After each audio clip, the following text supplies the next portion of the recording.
Let's discuss foreign body of food passage. तो इसको हम कौन कौन से हेडिंग्स में देखेंगे। फर्स्ट है site of lodgement, second aetiology, third clinical features, fourth investigations, fifth management, sixth complications and seventh disc batteries. तो ये 7 हेडिंग्स होंगी।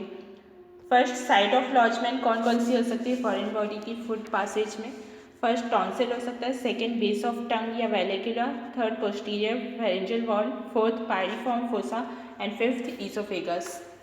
तो फर्स्ट टॉन्सिल है। टॉन्सिल में शार्प फिश बोन या एक नीडल जा सकती है टॉन्सिलर क्रिप्ट्स में, या तो इसको ओरोफेरेंजियल एग्जामिनेशन से देखते हैं और रिमूव करते हैं। सेकेंड बेस ऑफ टंग या वेलिकुला में भी फिश बोन या नीडल जा सकती है, ये मिरर एग्जामिनेशन से देखा जाता है।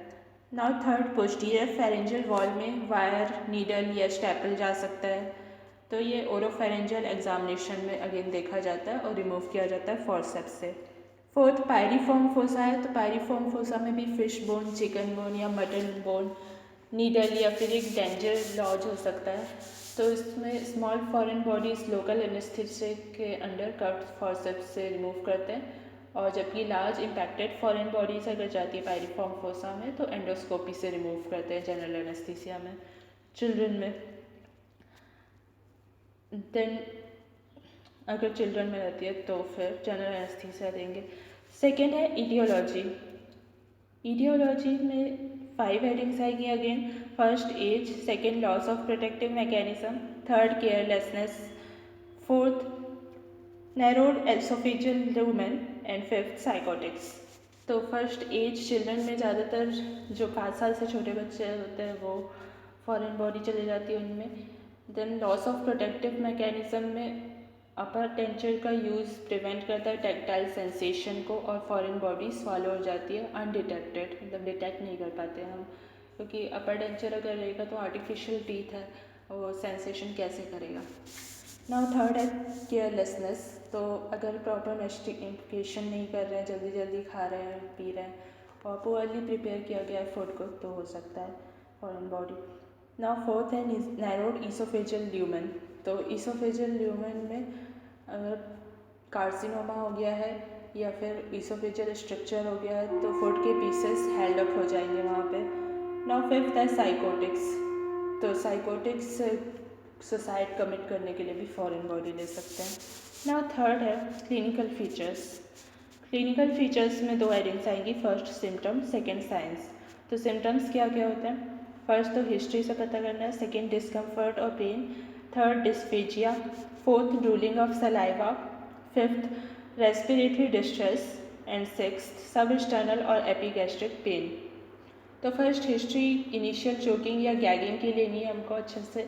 सेकेंड डिस्कम्फर्ट या पेन होगा पेशेंट को। थर्ड डिस्फेजिया होगा क्योंकि सॉलोइंग में ऑब्स्ट्रक्शन आ जाएगा ईडिमा के कारण। थर्ड ड्रूलिंग ऑफ सलाइवा होगी, मतलब सलाइवा को ड्रॉप करेगा पेशेंट अनकंट्रोलेबली माउथ से। तो ये टोटल ऑब्स्ट्रक्शन के केसेस में देखा जाता है। फिर फिफ्थ रेस्पिरेटरी डिस्ट्रेस होगा। तो इम्पैक्टेड फॉरेन बॉडी जो है ना अपर ईसोफेगस में, वो कंप्रेस कर देती है पोस्टीरियर वॉल ऑफ ट्रैकिया को, जिसकी वजह से फिर रेस्पिरेटरी डिस्ट्रेस होता है। देन सिक्स्थ सब एक्सटर्नल या एपिगैस्ट्रिक पेन है। तो ये ईसोफेजियल स्पाज्म के कारण आ सकता है। यहाँ सेकेंड साइंस है। साइंस क्या होंगे, नेक टेंडरनेस होगा first, and second pooling of secretion. तो नेक के लोअर पार्ट में टेंडरनेस रहेगी पेशेंट को, मतलब दर्द होगा छूने से, और सेकेंड पूलिंग ऑफ सिक्रेशंस आ जाएंगे, पायरिफॉर्म फोसा में सिक्रेशंस दिखेंगे एक्सरे वगैरह में। ना फोर्थ है इन्वेस्टिगेशंस मेन हेडिंग में। तो इसमें एक्सरे करते हैं किस किस का, नेक का, चेस्ट का और एब्डोमेन का। तो इसका पोस्टीरियर, एंटीरियर और लेटरल व्यूज लेते हैं नेक का, और चेस्ट का भी वैसे ही लेते हैं एब्डोमेन को इंक्लूड करते हुए। रेडियोलिसेंट फॉरेन बॉडीज जो एयर बबल शो कर सकती है सर्वाइकल ईसोफेगस में, x ray soft tissue lateral view of neck में। नाउ फिफ्थ मैनेजमेंट है। तो मैनेजमेंट 3 हेडिंग्स में आएगा, first endoscopic removal, second cervical oesophagotomy and third transthoracic oesophagotomy. तो फर्स्ट एंडोस्कोपिक रिमूवल करते हैं, ज़्यादातर फॉरेन बॉडीज़ को ऐसे ही रिमूव करते हैं ईसोफेगोस्कोपी से under general anaesthesia. Then second cervical oesophagotomy है, तो इम्पैक्टेड फॉरेन बॉडीज़ जिनके शार्प हुक्स रहते हैं जैसे कि पार्शियल डेंचर्स, वो अगर थोरैसिक इनलेट के ऊपर लोकेट किए जाते हैं ना तो उनको नेक में इंसिजन के थ्रू रिमूव करना होता है और सर्वाइकल ईसोफेगस की ओपनिंग से। नाउ थर्ड है ट्रांस थोरैसिक ईसोफेगोटोमी। तो इम्पैक्टेड फॉरेन बॉडीज जो थोरैसिक ईसोफेगस की होती है उसमें चेस्ट ओपन किया जाता है अप्रोप्रिएट लेवल पर। नाउ सिक्स्थ हेडिंग है कॉम्प्लिकेशंस ईसोफेजियल फॉरेन बॉडी के। तो ईसोफेजियल फॉरेन बॉडी के कॉम्प्लिकेशंस में फर्स्ट है respiratory obstruction, second perioesophageal cellulitis and abscess, third perforation and fourth ulceration and structure.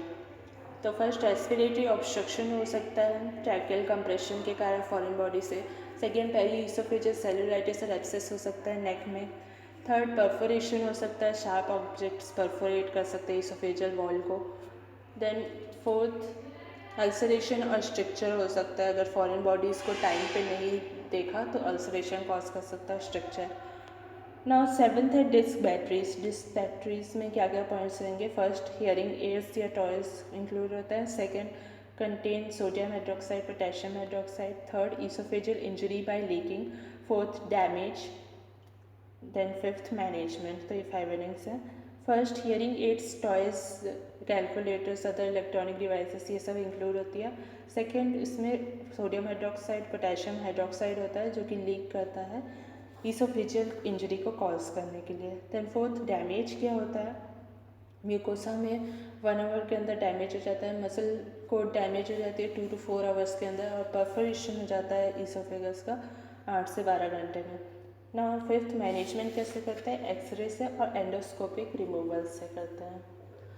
Follow up x ray examination भी किया जाता है और एंडोस्कोपिकली रिमूव कर दिया जाता है। स्टमक में अगर लॉस करते हैं ना तो रेडियोग्राफिक फॉलोअप हर 4 से 7 दिन में करेंगे। तो ये था foreign body in food passage. Thanks for watching.